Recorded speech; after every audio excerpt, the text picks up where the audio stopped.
حضرت ابو ہریرہ رضی اللہ تعالی عنہ سے روایت ہے، سرکار دو عالم صلی اللہ علیہ وسلم نے ارشاد فرمایا،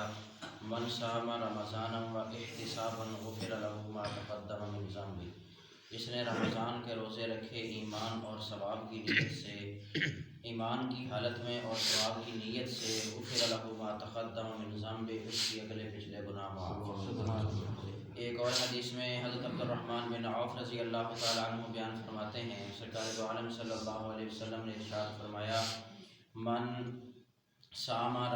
قام لیلۃ القدر ایمانا و احتسابا غفر له ما تقدم من ذنبه، کہ جو لیلۃ القدر میں جس نے قیام کیا اس کے اگلے پچھلے گناہ معاف۔ ایک اور حدیث میں من قام رمضان ایمانا و احتسابا غفر له ما تقدم من ذنبه، جس نے قیام اللیل تراویح کے اندر جو ہے قیام کیا اس کے بھی اگلے پچھلے گناہ معاف۔ ایک اور حدیث میں فرمایا کہ من قام رمضان و احتسابا خرج من ذنوبه کیوم ولدته امہ، کہ وہ ایسے ہے جیسے اس کی ماں نے اس کو اب پیدا کیا ہو، کہ جیسے بچہ پیدا ہونے والا گناہوں سے جس طرح بالکل پاک صاف ہوتا ہے، ایسے ہی روزہ دار ہوتا ہے۔ اور حضور نبی کریم صلی اللہ علیہ وسلم نے ارشاد فرمایا، للصائم فرحتان، روزہ دار کے لیے دو خوشیاں ہیں، فرحت حین یفطر، ایک خوشی وہ جب وہ روزہ افطار کرتا ہے، سارے کڑے دن کی بھوک اور پیاس ختم ہوتی ہے، لذت طعام سے وہ لطف اندوز ہوتا ہے، اور دوسری فرحت حین یلقی ربہ، عالم اخروی میں دیدار الہی اس کو عطا کیا جائے گا۔ یہ روزہ دار کے لیے اسپیشل دو خوشیاں ہیں کہ اب جب افطار کرتا ہے تو ایک طبی خوشی ہوتی ہے،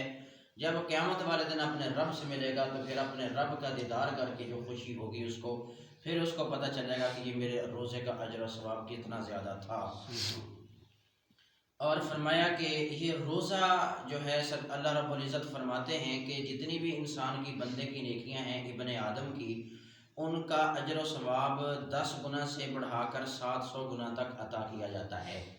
کوئی ایک نیکی ہے اس کا اس کے اخلاص کی بقدر 10 گنا، اس کو 10 نیکیوں کے برابر اجر دیا جاتا ہے۔ ایسے بڑھا چڑھا کر اللہ رب العزت جہاں تک چاہتے ہیں اس کو 700 گنا تک بڑھا دیتے ہیں۔ لیکن اسی کے ساتھ جب سرکار دو عالم صلی اللہ علیہ وسلم نے ارشاد فرمایا کہ یقول اللہ الا الصوم، اللہ فرماتے ہیں سوائے روزے کے جتنی بھی بنی آدم کی نیکیاں ہیں ان کا اجر و ثواب اس طرح انداز سے بڑھا کے دیا جاتا ہے، الا الصوم، سوائے روزے کے۔ فرمایا فإنہ لی وأنا أجزی بہ، یہ صرف اور صرف میرے لیے ہوتا ہے، اس کا اجر و ثواب میں خود دوں گا۔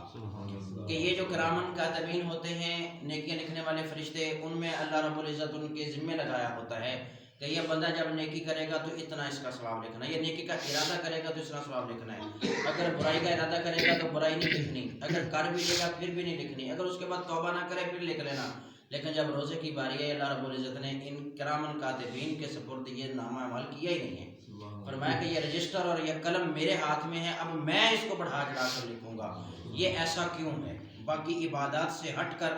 ایسا کیوں ہے؟ اس کی کئی وجوہات ہیں۔ پہلی وجہ یہ ہے کہ روزہ پوشیدہ ہوتا ہے، روزے کا ہونا یا نہ ہونا یہ یا بندے کو پتہ ہے یا اللہ رب العزت کو پتہ ہے، کسی اور بندے کو نہیں پتہ۔ اس لیے اللہ رب العزت نے فرمایا کہ باقی جتنے بھی عبادات ہیں وہ دوسروں کو پتہ چل جاتا ہوتا ہے، عمرے پہ جاتا ہے تب پتہ چل جاتا ہے، حج پہ جاتا ہے تب پتہ چلتا ہے، زکوٰۃ دیتا ہے اس کو باقیوں کو نہیں پتہ، جس کو دے رہا ہے تو پھر بھی تو پتہ ہے، جتنی بھی عبادت کرتا ہے وہ دوسروں کو پتہ چل جاتی ہیں، روزے کا کسی کو پتہ نہیں چلتا۔ فرمایا اس لیے اس کا اجر میں خود دوں گا۔ دوسری اس وجہ سے فرمایا کہ جتنی بھی عبادات ہیں اس میں بھوک پیاس کو برداشت کرنا، خواہشات نفسانی کو روک کے رکھنا کسی بھی عبادت میں نہیں ہے، چاہے وہ جو ہے نماز ہے، چاہے حج ہے، چاہے قربانی ہے، چاہے زکوٰۃ ہے، اسی کے اندر اپنے آپ کو مشقت میں ڈال کر روزے کو شام تک پورا کرنا ہے۔ اس لیے فرمایا کہ باقی عبادت سے ہٹ کر اس کا اجر اور ثواب ہے۔ ایک وجہ اور بھی لکھی ہے کہ باقی جتنے بھی عبادات ہیں اس میں ریاکاری کا شبہ ہو سکتا ہے کہ بندہ نماز پڑھ رہا ہے، ریاکاری کہیں نہ کہیں آ جائے، حج پہ جا رہا ہے ریاکاری آ جائے، زکوٰۃ ادا کر رہا ہے ریاکاری آ جائے، اس میں ریاکاری نہیں ہوتی، اس میں دکھلاوا ہوتا ہی نہیں ہے سرے سے۔ اور ایک وجہ یہ بھی ہے کہ یہ بھوک اور پیاس کو برداشت کرنا اور خواہشات نفسانی کو روکنا یہ فرشتوں کی صفات میں سے ہے، اللہ رب العزت کی صفات میں سے ہے۔ نہ فرشتے کھاتے پیتے ہیں، خواہشات نفسانی ان کے اندر ہے، نہ اللہ رب العزت بھی اس سے پاک ہیں اس لیے اللہ رب العزت کی صفات میں سے ایک صفت کو بندہ بنا رہا ہے، فرشتوں کی صفات میں سے ایک صفت کو بنا رہا ہے، اتنا بڑا اجر اللہ رب العزت نے اس لیے عطا فرمایا ہے۔ اور فرمایا فوالذی نفس محمد بیدہ، سرکار دو عالم صلی اللہ علیہ وسلم نے فرمایا قسم ہے اس ذات کی جس کے قبضے میں محمد کی جان ہے، لخلفۃ فم الصائم، روزہ دار کے منہ کی ہوا اطیب عند اللہ من ریح المسک، اللہ رب العزت کے ہاں مشک کی خوشبو سے بھی زیادہ عمدہ ہے۔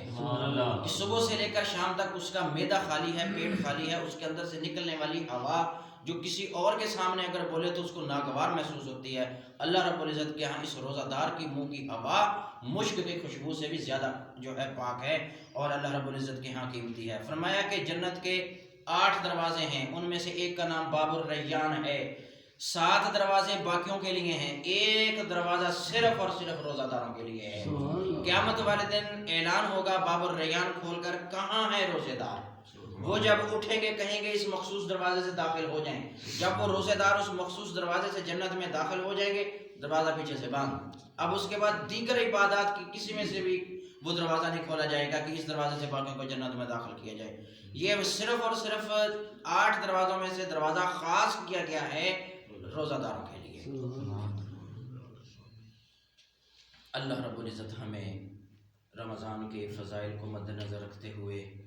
اور رمضان کی اہمیت کو مد نظر رکھتے ہوئے اس کی بابرکت لمحات کو پانے کی توفیق عطا فرمائے۔